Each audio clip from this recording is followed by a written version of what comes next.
The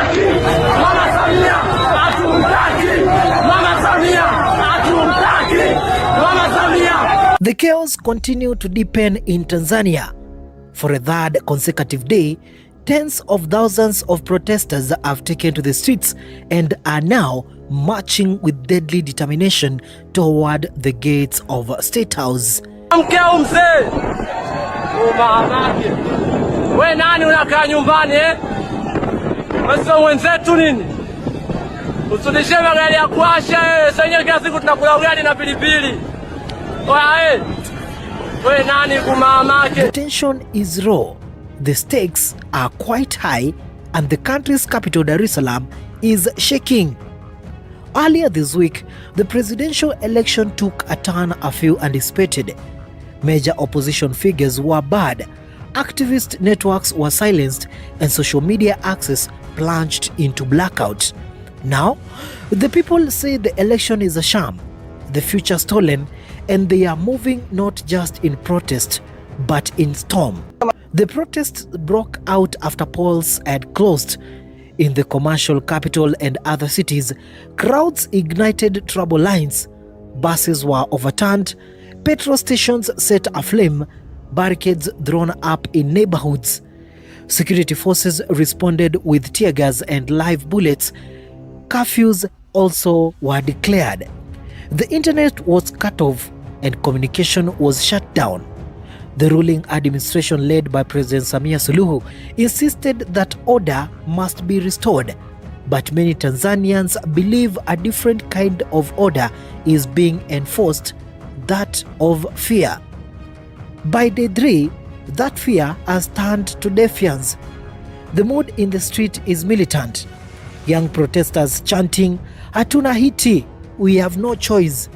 They are heading toward the symbolic seat of power, almost daring the government to unleash the full weight of the state against them.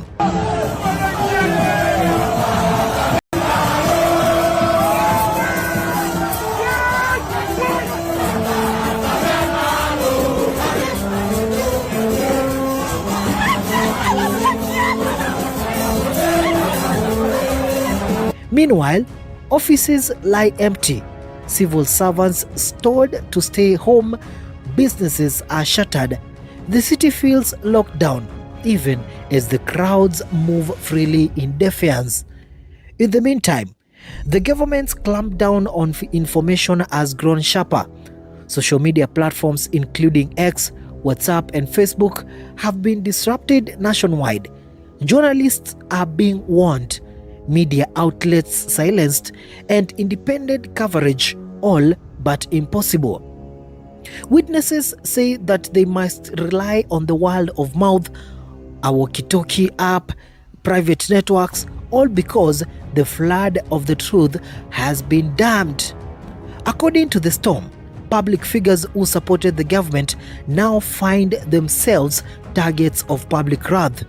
Music stars and entertainment icons who aligned themselves with the ruling party are reported to be hiding, afraid of the backlash.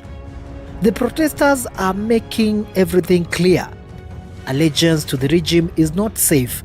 The message is that the people are no longer just watching, they are choosing sides.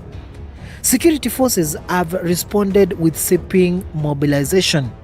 Armored vehicles patrol once quiet suburbs. Military checkpoints block major arteries.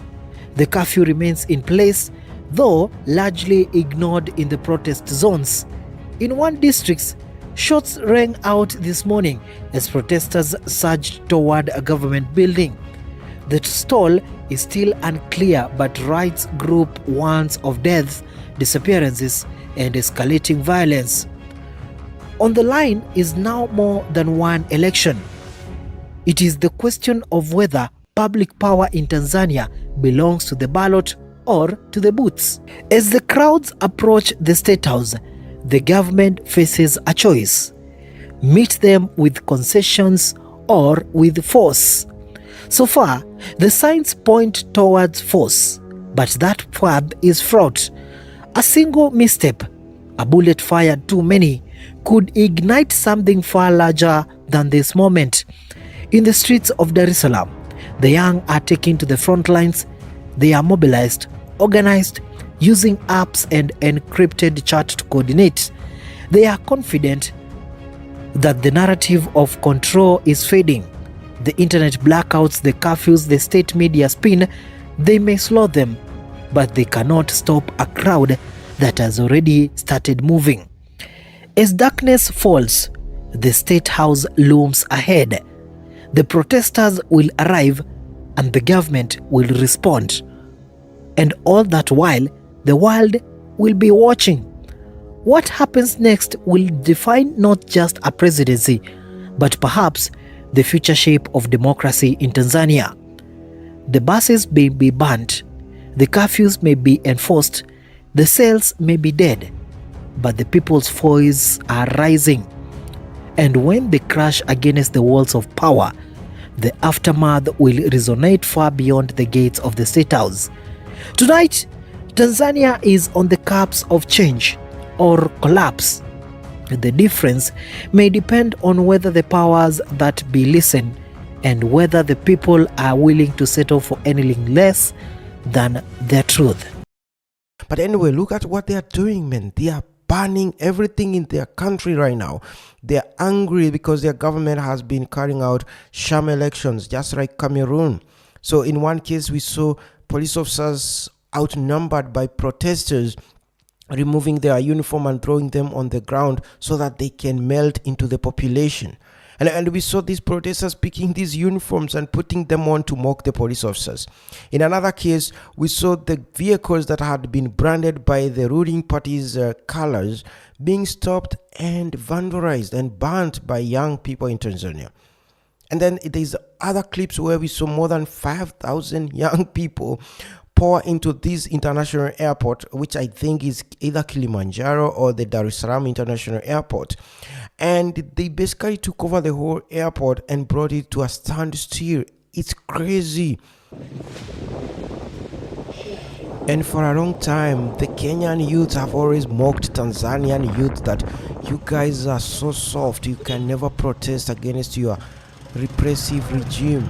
Now the Tanzanian youth kind of have outdone themselves. They've set the bar so high. The Kenyan youth will have to really work hard in 2027 to reach the heights the Tanzanian youth have reached. Look, we are fighting bad regimes, and these governments do not want to listen. The Tanzanian dictator, Samia Suluhu, didn't want to listen. She was so arrogant, even insulting Tanzanians. She went ahead and jailed the opposition candidates, Tundu Lissu and others, under flimsy and frivolous accusations, treasons without evidence.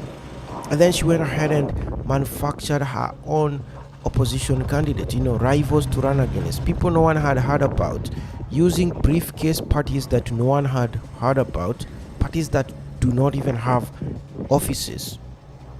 But the Tanzanians, 68 million Tanzanians, are sick and tired of this kind of game. That's why they are protesting. Like one of the flagship projects that were left by Magufuli, the previous president, who I didn't like either, was this DART, which is Dar es Salaam Rapid Bus System. It's a metro system of buses, right? Anyway, the youths have banned hundreds of these buses. So they invaded the bus terminal where these buses were and set them ablaze. That's how angry they are. And yesterday during the polling station or the voting day, a lot of these young people stayed away from the polls. They were protesting by not voting. And what we saw was government bringing in government civil servants to start ticking and voting on behalf of the absent or absentee voters, right? And that's why people are protesting, and I don't think this can be resolved. As I said, the army, realizing that they are outnumbered by 68 million against 25,000 soldiers in that country, have opted for diplomacy, not antagonizing the population. Now, the police officers, some of them actually are on the side of the protesters. Don't forget about that. That's why they are actually dumping their uniforms and disappearing, blending in among the population.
been a major breakthrough, not only for the two countries, but for the Horn of Africa and the Gulf region as well. The UAE has been mediating between the two neighbors.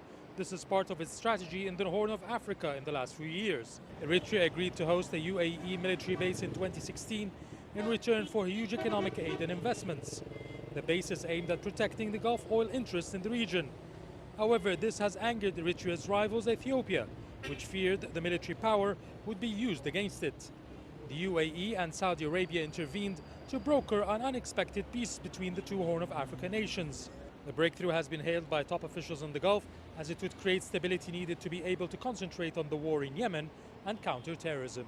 On this basis, the UAE leaders delivered the Zayed Medal to Asias Afwerki and Abiy Ahmed. The Tanzania Forest Services Agency and UAE-based Blue Carbon LCC announced on February 6th a joint environmental conservation program to promote sustainable forest management practices while reducing greenhouse gas emissions. This comes barely a month after state-owned Emirates National Oil Company on January 27th signed a memorandum of understanding with Tanzania's Ministry of Energy to invest up to $500 million in expanding the national imports gateway for fuel products and related storage facilities.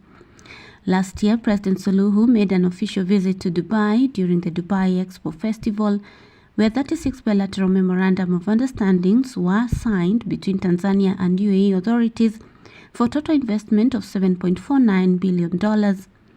The deals involved energy, agriculture, tourism, infrastructure and transport technology sectors.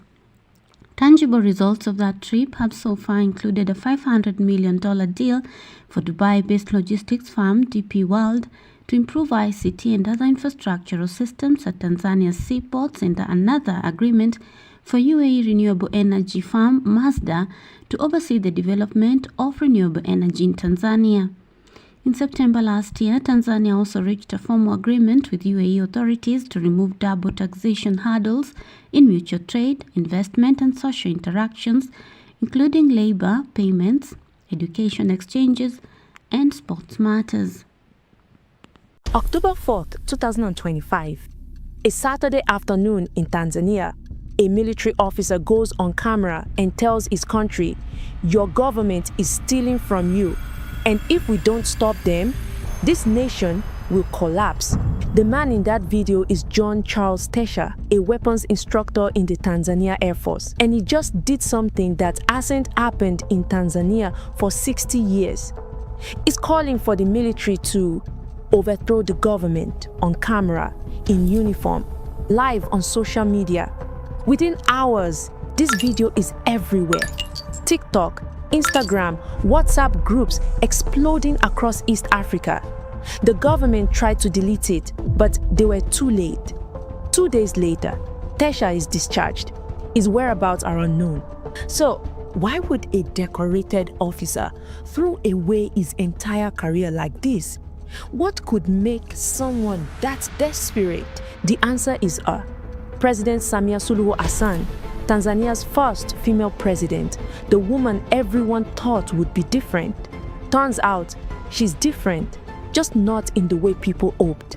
And that's where this story really begins.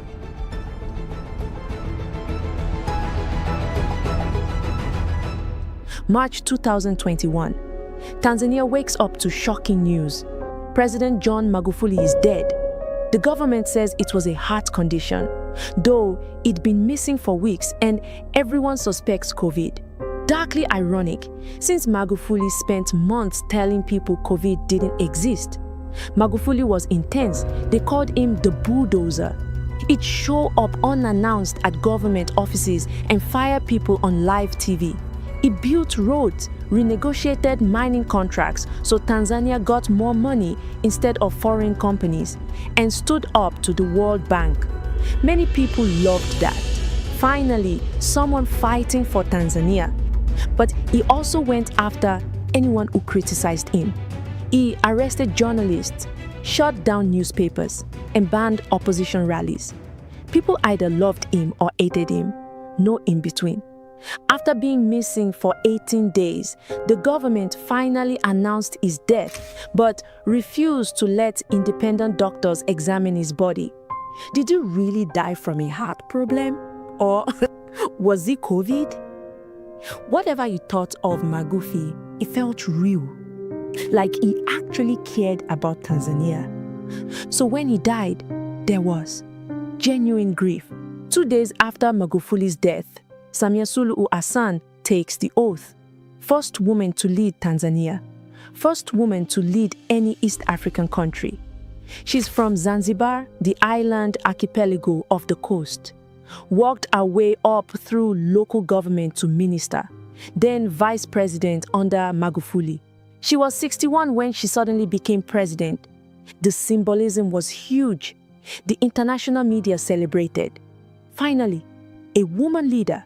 Things will change. And at first, it actually looked promising. She lifted some media bans, released a few political prisoners, started talking to the opposition, and even admitted COVID was real and encouraged people to get vaccinated. After 5 years of Magufuli's bulldozer approach, this felt like fresh air. Diplomats smiling. Tanzania was back on track. But here's what nobody paid enough attention to. Now come October 18, 2025, 2 weeks after Tasha's video, something unexpected happened at the Kenya-Tanzania border. John Heche, deputy chairman of Chadema, the opposition party, tries to cross into Kenya to attend Raila Odinga's funeral. Kenya's former prime minister, opposition leader for decades, Pan-African icon. Immigration officials took Heche's passport and detained him. No reason given. He pulls out his phone, starts filming, then posted it online. Within 3 hours, hundreds of people show up. Young people, Kenyans and Tanzanians together. Most have never met Heche. They just saw the video and decided enough is enough. They surround the immigration office.